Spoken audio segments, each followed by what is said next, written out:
Hey friends, welcome to my channel. My name's Rohan. I'm a second year medical student studying at Cambridge University.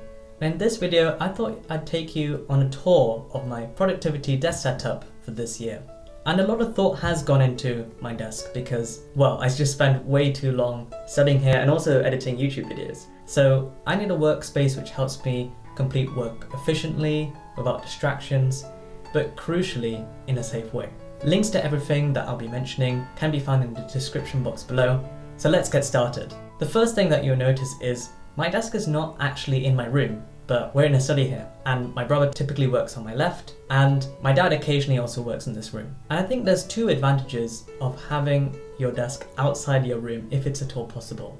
Firstly, the physical separation helps, at least it helps my brain associate this room with kind of focusing and getting the task done, whereas my bedroom more for rest and relaxation. And I really miss this when in university I don't have this luxury.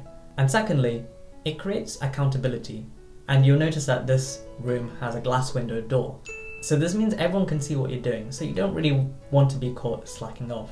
And even if you do feel like really demotivated and can't be bothered to do anything, just seeing other people work gives you that little bit extra perseverance to try get through whatever you need to do. So I find that really helps. On the desk itself, I don't really know what to say. I mean, it's continuous throughout the room. Yeah, it has a really nice finish, and it's never really caused me any problems. Beneath the desk and also by the side of the desk, there are some drawers which helps me just stash away any notebooks and stationery and generally keep the desktop itself nice and clutter-free. And I really like this because, well, I'm a firm believer in that if you have a clutter-free workspace, you have a much clearer mind, and there is some evidence to support this. So moving on to the contents of the desk itself. The main driver of the setup is the base model 2017 Macbook Pro. It's a really nice computer which rarely lets me down, and up until recently I could only sing praises of it. It's fast and it has great battery life, and it's usually such a pleasure to use. There are a couple of disadvantages though. Firstly, there's a slight glitch in the monitor in that if you use it for several hours in a row, it starts overheating, and then there are some lines which appear at the bottom of the screen. This actually reduces the functional screen size, which is a bit of a pain. The second problem is it only has 128 gigs on it. This is quite limited, which makes storing like phone backups and photo backups really hard, and add in video editing, it's pretty much impossible to use this computer without an external SSD. Maybe sometime in the future, if we save up a bit, we can think about investing in the new M1 MacBooks. They look really cool, so hopefully maybe next year we'll have that as our main driver.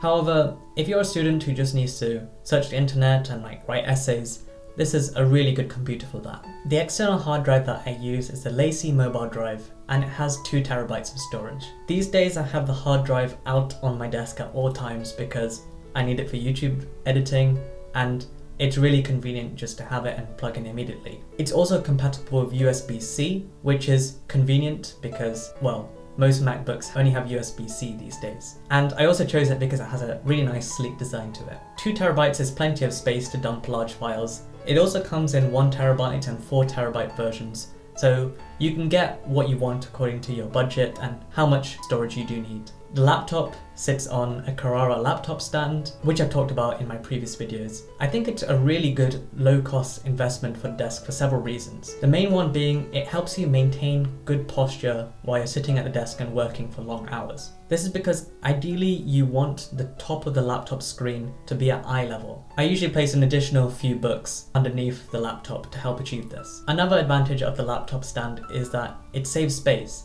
so you can tuck things underneath it. It's also useful when you need to also have a book out for an assignment and you still need to be using the laptop. It creates the necessary space you need on the desk. And finally, personally for me, the laptop stand is really useful because when I need to switch over to my mobile desk setup, which is actually in my room, which I usually use just for Zoom calls, it's really easy just to stack everything on the laptop stand and to move it across. To complete the setup, we have the Apple Magic Keyboard and the Apple Magic Mouse too. I'll be honest, These items have revolutionized my workflow because I'm able to access them from the armrest of the chair itself and keep the laptop a comfortable distance away. They're pretty ergonomically designed and you rarely have to charge them. Because they're both wireless, that also helps reduce the clutter of the desk. That brings us on to my favorite item on the desk setup, and that is this bad boy which I'm sitting on, the Herman Aeron office chair. What can I say? I'm pretty spoiled to have this as a student. But to be honest, I do recommend in investing in a good office chair.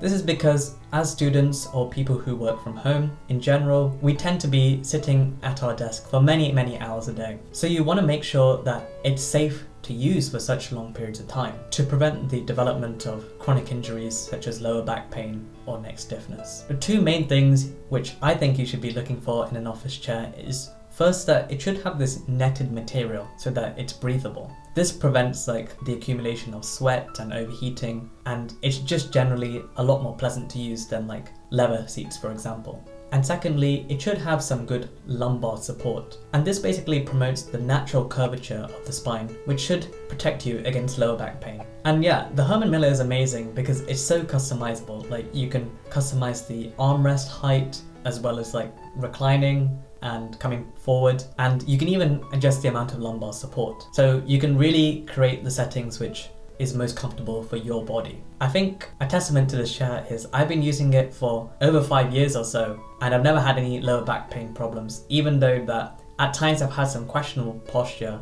and on Sundays I sit here for over 12 hours. So yeah, this is a really solid chair, even if it's a bit pricey. Other items on and around the desk include some coasters, which I have knocking around just for water cups and other beverages. This helps me to stay hydrated when I'm working. For headphones, I use the Bose Quiet Comfort 35 Series 2. These are noise cancelling and connects to Bluetooth devices, which is neat because I can be wearing the headphones and just leave the room, go to the toilet, refill my water, and still be listening to music, which is kind of fun.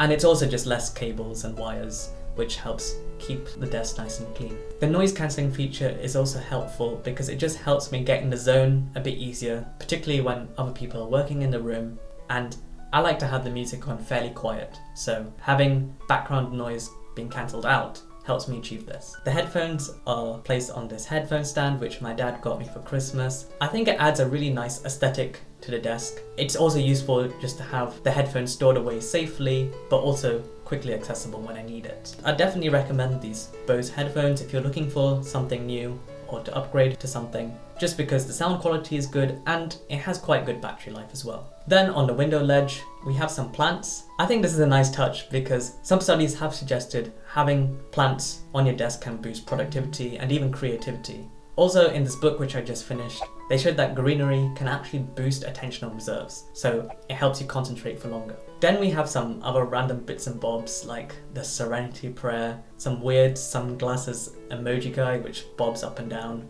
and some pictures of me and my brother. And I really like this picture of me because it helps me remember when I've been successful in the past, and sometimes it just gives me that little boost of motivation if I'm just feeling a bit low or a bit bogged down. So that's all for this video. I hope it's given you some inspiration of what things you can include or maybe not include on your desk setup. If you like this video, please give it a thumbs up and consider subscribing to the channel if you haven't already done so. Anyway, take care and bye for now.